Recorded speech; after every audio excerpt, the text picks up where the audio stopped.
I would like to thank the Polish presidency for great cooperation we have with the whole team, with you, Michał, and of course for organizing this critical debate.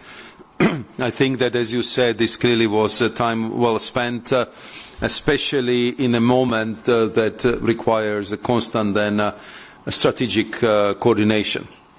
I'm very thankful to you for the chance to update the ministers on my recent engagement with my US counterparts and of course to discuss the way forward. The current trade situation with the United States, our most significant partner, is in a tough spot.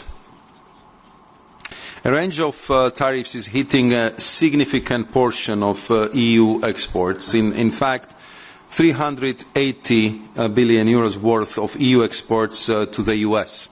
So we are talking here some 70% of our total exports are facing tariffs of 20% or 25% or even higher when combined with existing most favored nation tariffs like 27.5% duty on passengers' cars altogether. To put it in a perspective, over 80 billion euros in duties, an 11-fold jump from 7 billion euros the US currently collects. From day one, my focus has been on initiating meaningful negotiations with the US administration, building momentum at every step. And I appreciate the efforts of my counterparts, Secretary of Commerce Latnik and US Trade Representative Ambassador Greer, for maintaining an open and candid line of communication with us. So where do we stand? Let me break it down into the three key points. First, both sides recognize that EU-US trade relationship could benefit from a fresh look and a boost in strategic areas. We face similar challenges. For instance, global overcapacity is driven by non-market practices, the race for leadership in semiconductors, or securing critical minerals. If we team up, we could build a truly transatlantic marketplace that benefits both sides.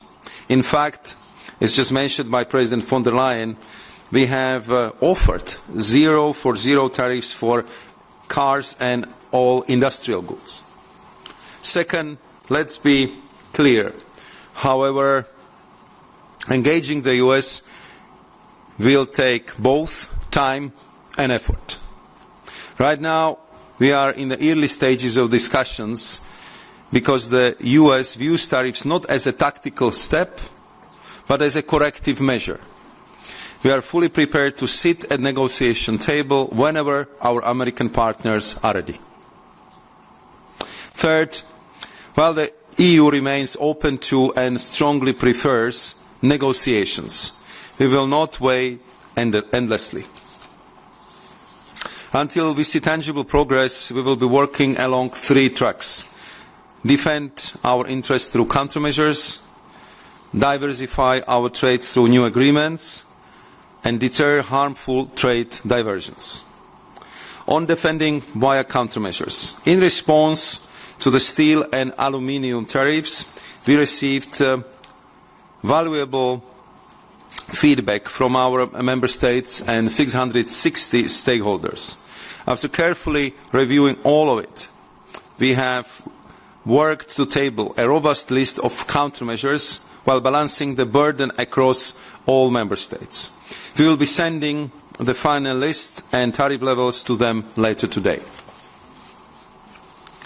The vote is set for April 9th, with the final list adopted on April 15th, and then duties on products will kick in on that day for the first set of measures and on May 15 for the remaining ones.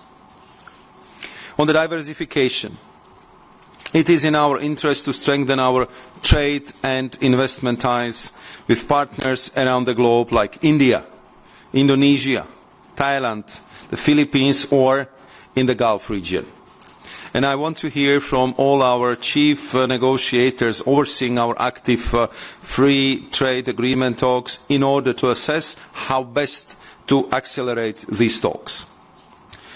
On deterring trade diversions, we are prepared to use every tool in our trade defence arsenal to protect EU single market, EU producers and EU consumers.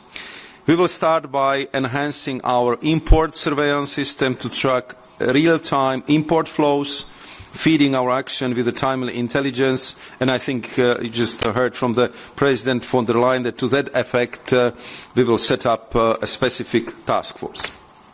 Finally, let's not forget that while the US has decided to step back from parts of the global trading system, that system is still crucial for the EU and the rest of the world. The EU makes up 13% of global goods trade. Our priority, along with the rest of the WTO, is to protect the remaining 87% and make sure that the global trade system prevails for the rest of us. Turning our discussion on China, I briefed the ministers on my recent visit to Beijing, aimed at fostering cooperation to rebalance our trade and investment relationship with tangible results. We covered key long-standing issues like overcapacity and subsidies, market access barriers for many European products, and the need to level the playing field for EU companies in China. We also addressed the Chinese investments in the EU electric vehicle supply chain to boost competitiveness and jobs in the European Union, with a focus on technology transfer, research and development and local sourcing of key components and the value generated here. Lastly, we explored upgrading our customs cooperation, given that 91% of e-commerce entering the EU comes from China. I believe that this was an important first step in putting our engagement with China on the right track. Let me conclude by thanking once again to the Presidency and to Michał for excellent chairing of what was today very political, very strategic debate where I very much support all the clear messages from all Member States for the unity of the European Union. Thank you.